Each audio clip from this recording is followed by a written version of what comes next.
The village who sabotaged the Biafran resistance fighters in Enugu state now under Fulani attack. However, I have summoned emergency security meeting, but these villagers must make their choice this time. I avoided commenting on the report, but I have bombarded with messages.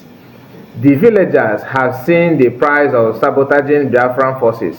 The criminal commissioner who deceived them with IPOB Nigerian earlier last year is nowhere to be found. Now everyone is calling on Ekpa and Biafran government.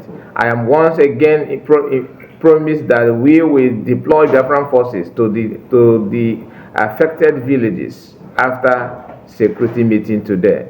This is a post made by Biafran Prime Minister Ekpa just yesterday regarding the insecurity in Enugu State in a community whereby people have sabotaged the presence of IPOB